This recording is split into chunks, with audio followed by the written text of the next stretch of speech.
The 1982 Florida Gators. This was a team of character that met 7 top 20 teams and defeated 5 of them. It was a team that just refused, absolutely refused to accept setbacks. This year we really come together. I would say that they're a scrappy group. I think that each one of the guys on the team care about each other. I rate them as the best team I ever played with.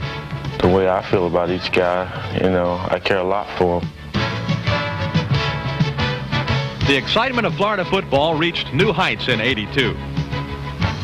With completion of the new South Stands at Florida Field, record crowds saw the Gators meet the challenge of the 3rd toughest schedule in the country. It proved to be an uphill battle, but this team never gave in to injury or defeat. The reward for its effort was 8 victories, the state championship, and a trip to the Bluebonnet Bowl. They came back, and they continued to come back over the years, symbolizing what we hope will become the battle cry for the University of Florida people. That regardless of what happens, the University of Florida football program will succeed and become a champion.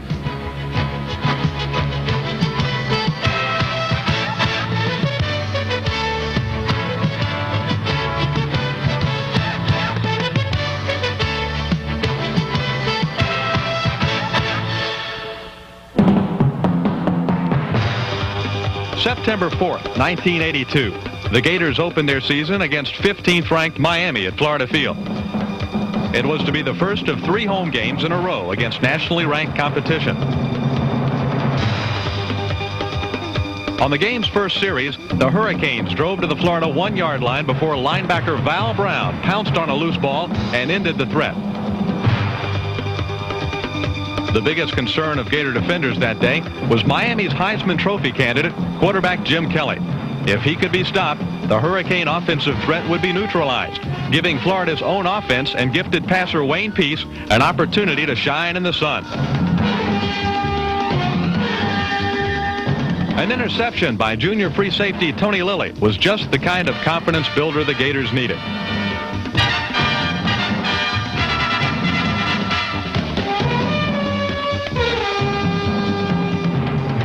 The Florida offense sprang to life when Peace hit tight end Mike Malarkey deep in Miami territory. Lorenzo Hampton gave the Gators a 1st and goal on the 6-yard line. Miami held till 3rd down when Peace rolled out with an option to run or throw. Instincts dictated a dash for the goal line. Peace scored, completing an 11-play, 75-yard touchdown drive, giving Florida a 7-0 lead.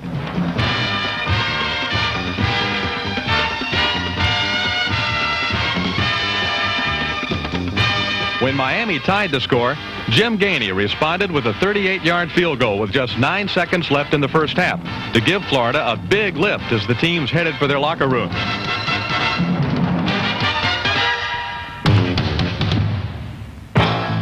But the 3rd quarter saw the Hurricanes put their 2nd touchdown on the board.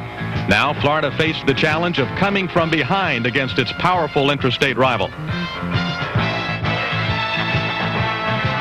As time wound down, Dwayne Dixon ignited the record crowd with a 27-yard completion that set the stage for the most remarkable play of the entire season. Wayne Peace rolled out and saw James Jones at the goal line. A miraculous catch gave the Gators 7 points and the lead. It was a moment Wayne Peace will never forget. I really didn't like the play call at the time because we had been running it quite a bit during the game, and it was very successful early, and then they were stopping it. So the play was called and we went to the line of scrimmage, and I was a little bit worried. And then luckily I made the fake and broke the pocket, and then I looked and saw James. And it was just so wide open that I was really scared that I was going to overthrow him, so I tried to just loft the ball to him. And unfortunately the ball went very high, but James just made a spectacular catch and saved the game for us. James Jones made the most astounding catch of his career, and Florida fans were basking in his glory. The Gators had met the first challenge of the year head-on and prevailed with a heart-stopping 17-14 come-from-behind win over arch-rival Miami. The classic Florida victory represented the first step towards the Sunshine State Championship.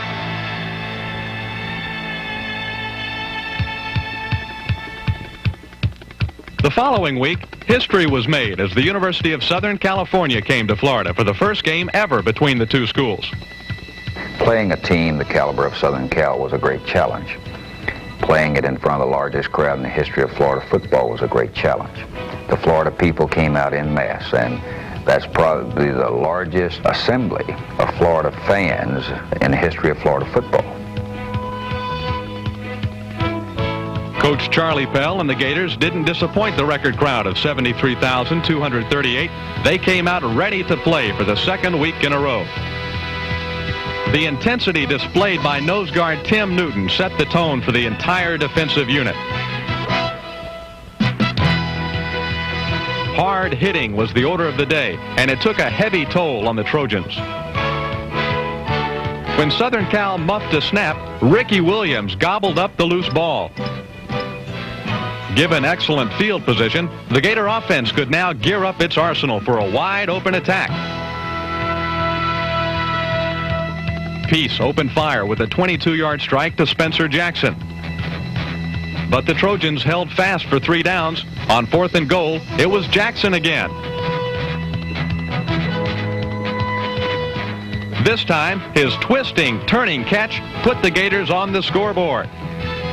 Florida had turned a USC turnover into 7 points, something it had to do to win the game.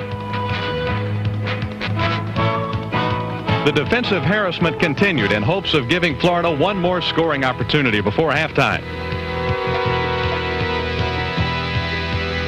The pressure paid off, but the offense took possession on its own 3-yard line, 97 yards away from a touchdown.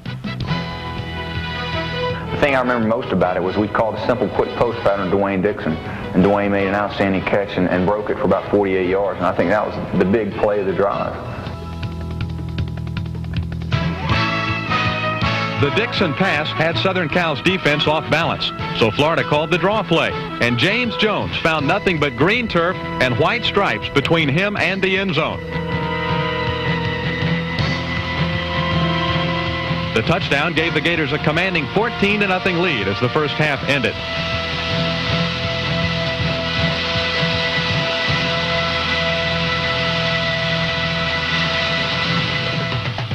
In the second half, Wilber Marshall and the Florida defense knew their mission was to keep the Trojans out of the end zone.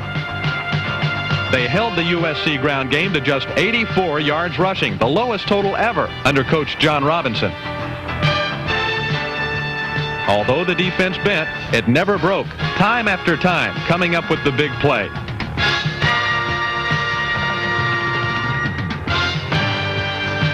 When the game ended, it still seemed like a dream. But the Florida Gators had defeated Southern Cal 17-9 in front of the largest crowd in Florida history. Gator fans will long remember this day in September of 1982, one of the greatest moments in Florida football history.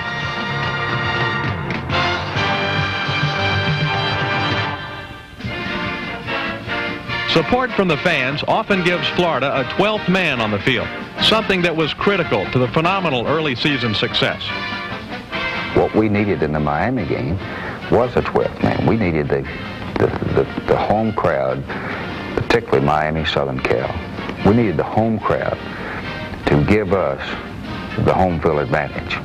They become, in fact, the 12th man on the football field.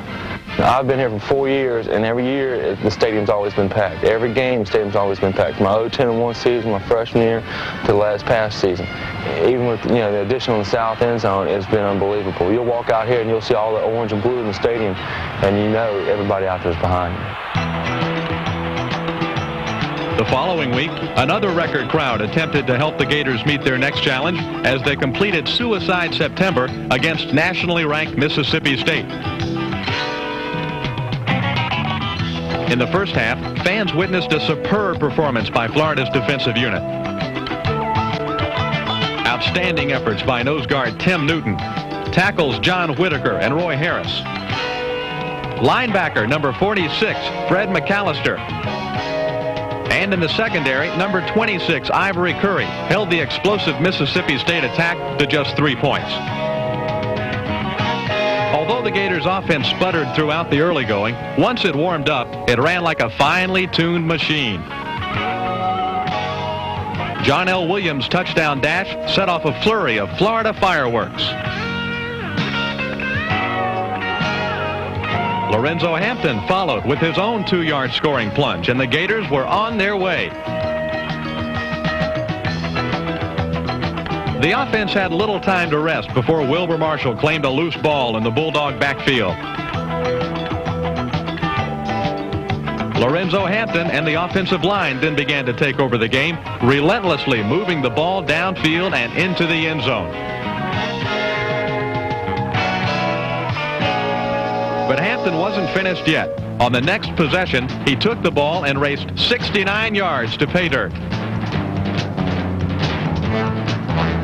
The play marked the Gators' longest run from scrimmage since Coach Pell's arrival, and it gave Hampton 109 yards for the game, a career high.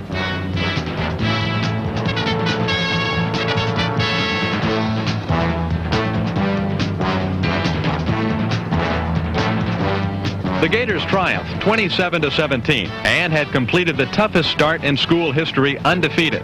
Little did they know the toll the tough schedule would take on the team as the Gators lost the next 2 weeks to LSU and Vanderbilt. Florida bounced back at homecoming with a school record 774 yards of total offense. The 77-14 trouncing of West Texas State showed alumni and fans alike the Gators were primed for the stretch run through the heart of their schedule.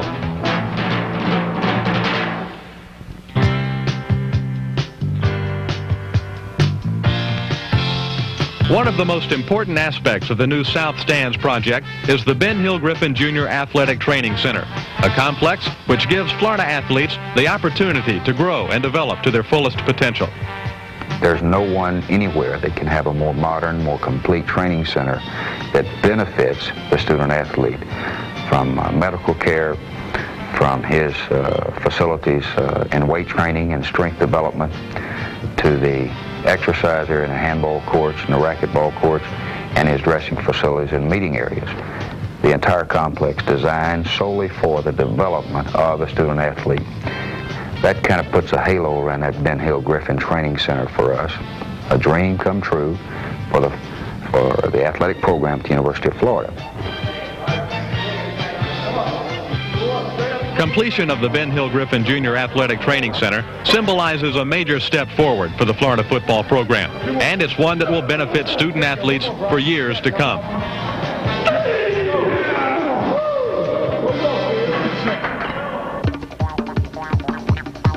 While Gator fans prepared for the Auburn game outside the stadium, inside, Coach Pell and the team quietly collected their thoughts, reflecting on the week of study and preparation for the league-leading Tigers. Each player knew the importance of performing well on this afternoon. After a scoreless first quarter, NCAA record-breaking quarterback Wayne Peace took control, completing 4 out of 4 passes in a 61-yard scoring drive.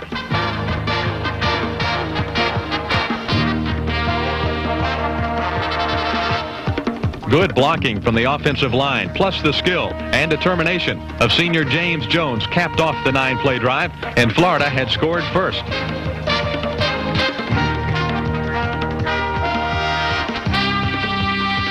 The Gators got a break when a bad Auburn handoff was recovered by John Whitaker. The turnover converted into 3 more Florida points when Jim Gainey kicked an 18-yard field goal.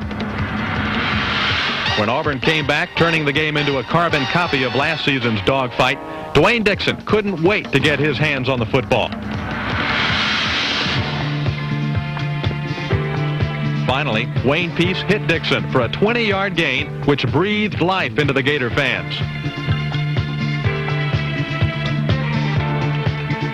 In the fourth quarter, Florida battled Auburn and the clock. A 39-yard field goal with 2:51 left pulled the Gators to within 1 point. On the ensuing kickoff, the Gators called for an onside kick. After an Auburn player bobbled the ball, Leon Pennington held on for dear life, and Florida had one more chance.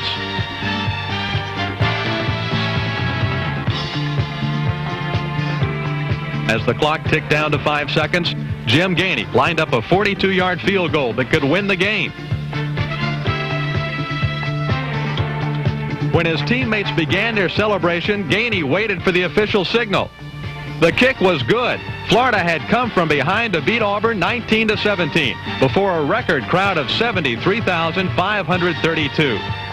Jim Gainey made the biggest kick of his career, and the Gators had met yet another challenge.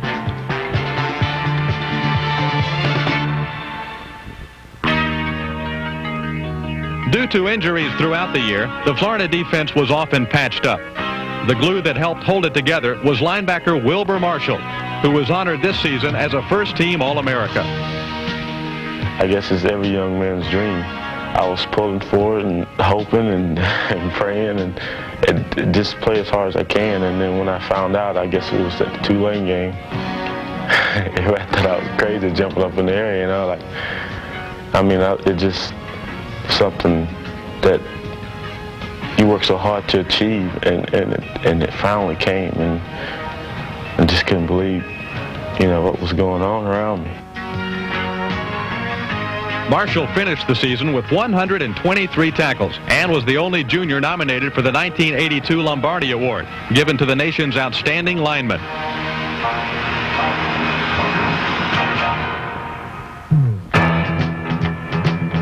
A great source of satisfaction for Florida people this season was the emergence of a running game. Although several young backs burst on the scene, the leader of the pack was senior fullback James Jones. As far as the role of being an old man and all, the guys, I guess they look up to me, and I try to, help them out as best I can. I try to tell them little things to look for when they're running the ball and when they're blocking for me, or when I'm blocking for them to watch what I'm doing. They obviously learned their lessons well. Tailbacks Lorenzo Hampton and John L. Williams became potent offensive threats as the season progressed. Neil Anderson played a prominent role in 3 late-season road victories, rushing for more than 100 yards at Kentucky, Tulane, and Florida State.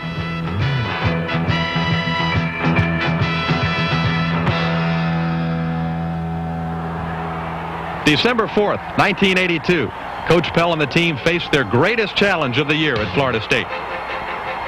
A powerful team, the favored Seminoles put 10 points on the scoreboard before the Gators could get their offense in gear. Falling behind could have signaled the end of Florida's hopes, but the Gators kept hitting and never gave up, although losing both starting defensive tackles early in the game.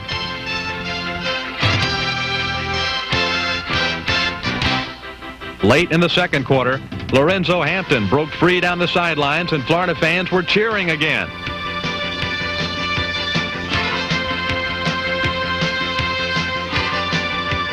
Then, backup quarterback Bob Huco, who had entered the game just moments before, took the ball around left end, turned downfield, and headed for the goal line.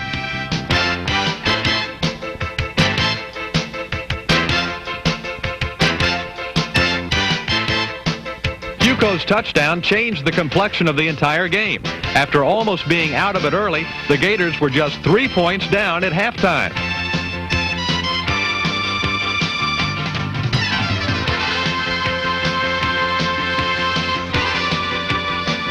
In the third quarter, Huco picked up where he left off, leading the team deep into Seminole territory.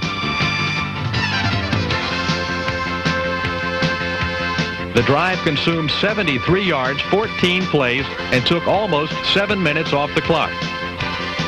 Jim Gainey's 23-yard field goal not only tied the score, but swung the momentum in Florida's favor.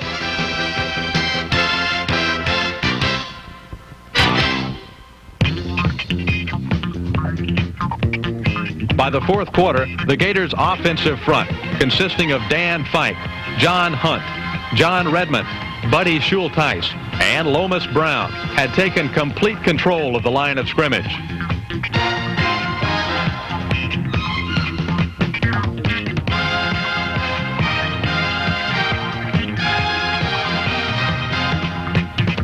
While moving the ball and using up the clock, the Florida offense physically wore down the opposition.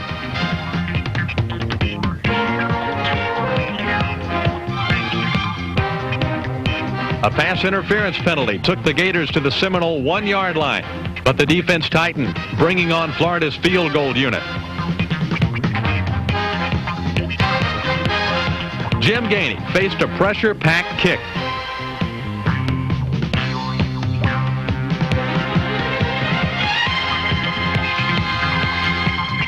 The kick sailed true, and Florida took the lead, 13-10.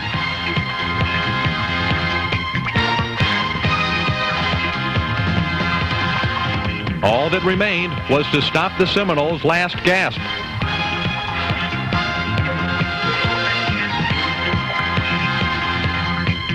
It was all over. The Florida Gators had achieved a most satisfying victory, which was especially meaningful to the unsung heroes in the trenches, who totally dominated the line of scrimmage. Florida was the 1982 Sunshine State champion, defeating both Miami and Florida State in dramatic, come-from-behind fashion. This was a moment that will be a source of pride for Florida people for years to come.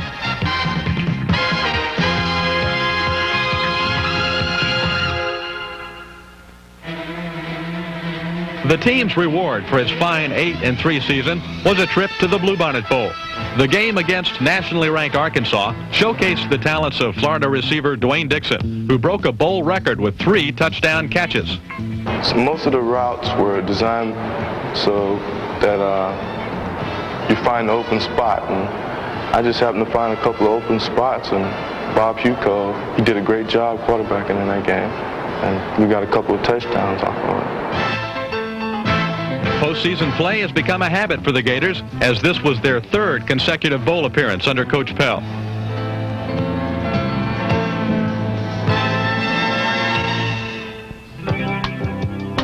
Excitement in Gainesville was never greater than in 1982, which saw the completion of the new South Stands at Florida Field, enabling the Gators to average 72,702 fans at every game, 10th best in the nation.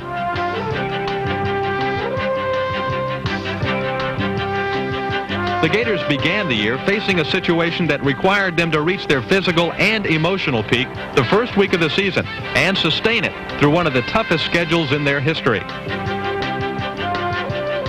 They met the challenge of Suicide September. They overcame injuries and regrouped to defeat Auburn. Then mounted a late-season effort that resulted in a dramatic victory at Florida State, ending the year by capturing the Sunshine State Championship and a berth in the Bluebonnet Bowl.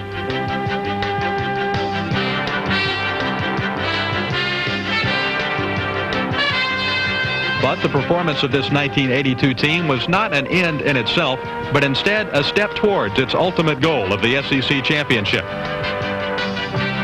The goal of the championship is a matter of taking the stair step one at a time. We have made those many, many steps forward toward that championship, and we will make many more.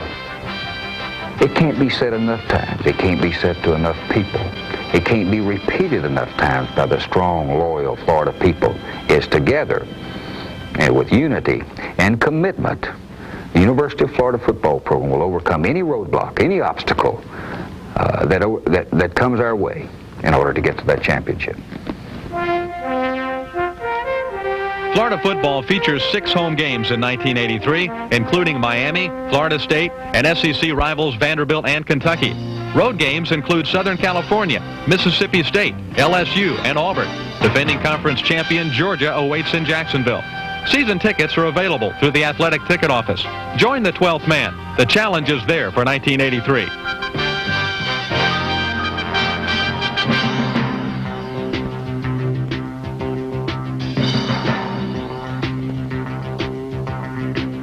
On behalf of the 1982 Florida football team, coaches, staff, administration, we want to say a very special thank you to Sunbanks for their sponsorship of this highlight film.